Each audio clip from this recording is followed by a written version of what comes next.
Kita tak percaya ini masalah IS ni, Islamic State. Ada beberapa perkara.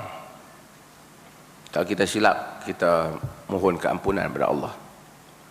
Pertama, tuan-tuan pun tengok saya forum dengan Tan Sri Zaman Khan dalam RTM Live tentang Islamic State.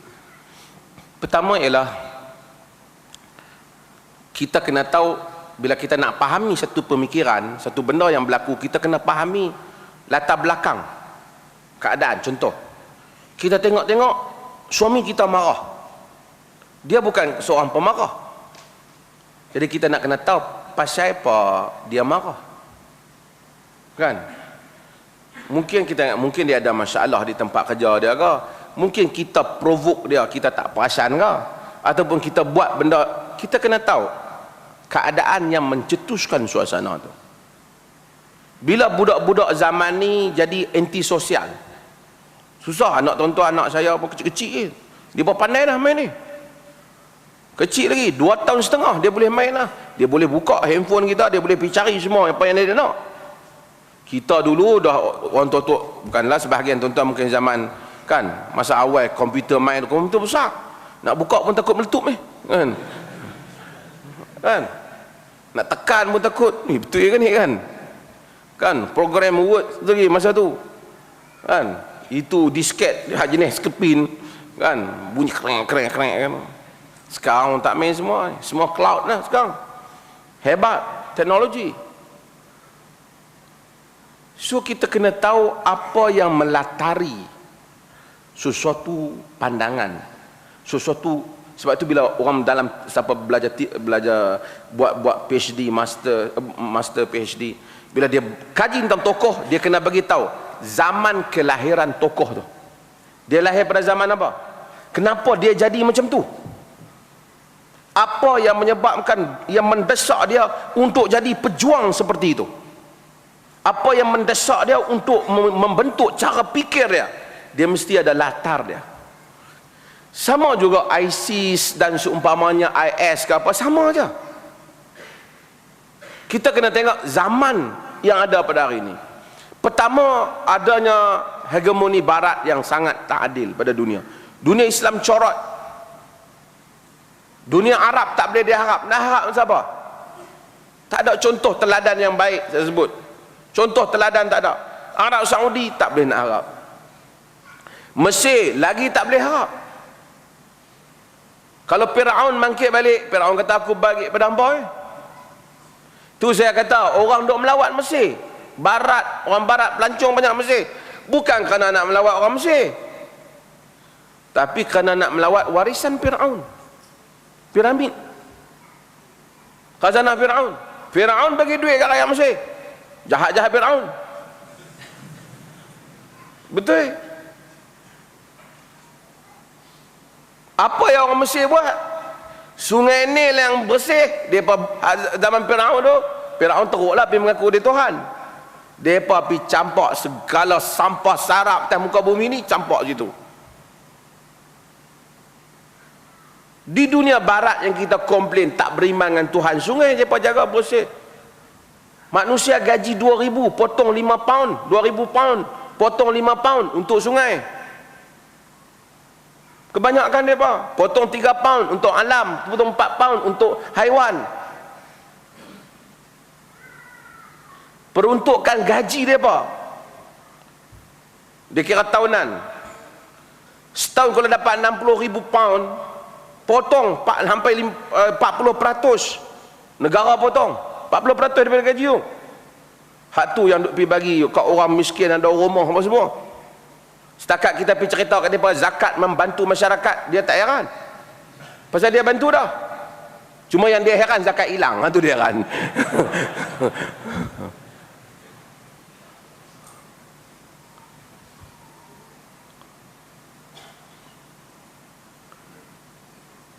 Mesir tu saya kata ada Al-Azhar, pengotok bandar tu. Biar habis nak marah ke Mesir, marah habis. Memang kotor, bukan kita puji barat. Barat memang tak bagus. Tapi pergi ke Cambridge, pergi ke Harvard, pergilah ke Oxford, bandar yang bersih. Kahirah, pandai yang kotor. Sampah pun tak tahu buang. Itu banyak saya cerita beberapa kali tuan-tuan lah. Orang Mesir kencing di dinding. Betul. Siapa belajar Mesir dia tahu. Dinding pantang sandar. Pasal dia pakai jubah, angkat ke lampu kencing dinding. Tu kata Presiden Perancis pergi tengok Mesir. Weh, apa rakyat hang dok buat ni? Tanya Husni Mubarak. Saya tengok. Pipi tengok, teruk rakyat Mesir ni kita duk kencing di dinding, buat malu lah. Dia kata apa rakyat hang tak bertamadun? Husni Mubarak diam.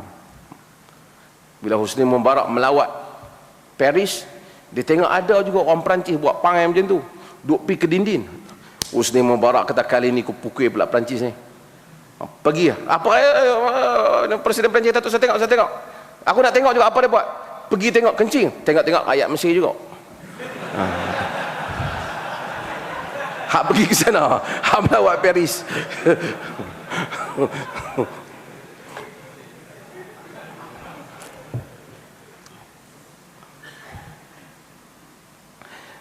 Apabila kita tak tahu menjaga diri kita sendiri, negara penuh dengan korupsi, tak terurus, orang tak boleh nak percaya, rakyat tak percaya. Arab Spring, kebangkitan Rabi'ul Arabi, kebangkitan Arab, bukan golongan Islam saja. Ini juga kesilapan Ikhwanul Muslimin. Apabila dia ingat orang Islam yang nak Islam, bukan yang nak Islam, nak negara Islam yang buat. Semua pakat bangkit kerana orang dah jemu. Sebab tu kita bila duk fikir orang nak tukar kerajaan, nak tukar apa, kita jangan fikir orang nak Islam, dia jemu. So kita kena expect lah, jangan kita underestimate apa yang dia mau.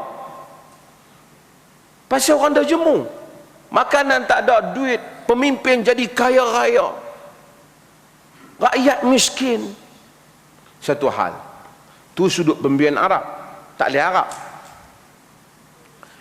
Barat pula, Barat kempen demokrasi, tapi demokrasi yang dia mau aja. Israel bom Gaza, seluruh dunia tengok kekejaman tu. Amerika berpihak dengan Israel, punya kalah kejam Israel daripada rakyat Palestin. Tak ada pun Barat berpakat nak pergi bom Israel. Tiba-tiba bila ISIS ni kononnya kejam kepada rakyat Iraq, dia pun datang untuk pergi bom bagi menyelamatkan manusia dan kemanusiaan dan menegakkan keadilan dan demokrasi. Bashar al-Assad bunuh punya banyak. Mereka tak bertindak kat Bashar al-Assad. Nuri Maliki pada zaman pemerintahan dia tindas kaum Sunni, dia bunuh kaum Sunni di Iraq. Mereka tak bertindak. Bila ISIS ni bangkit, ISIS ni tak kira lah siapa di belakang dia, tak tahulah. Dia bangkit, dia dapat support daripada rakyat yang tertindas. Kemudian laporan dengan kekejaman-kekejaman yang dia buat, saya tak percaya pada apa yang mereka lapor, tapi saya dengar sendiri Adnan Ar'ur, semua mujahidin-mujahidin yang berada di medan, mereka yang cerita tentang kekejaman ISIS ni.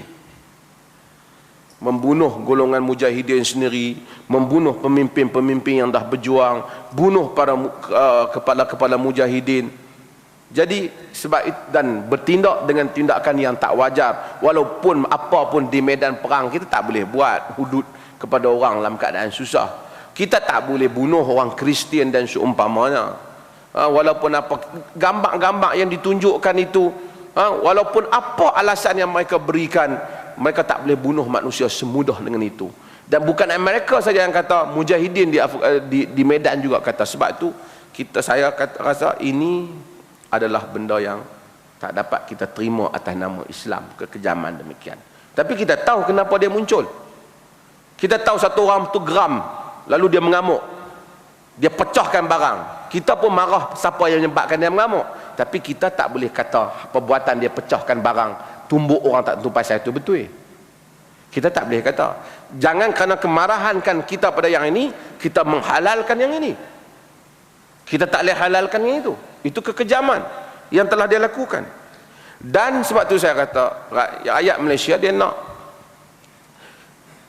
sebab tu mungkin rakyat Turki tak banyak pergi, pasal Turki telah pergi, telah buat sesuatu yang rakyat dia agak berpuas hati.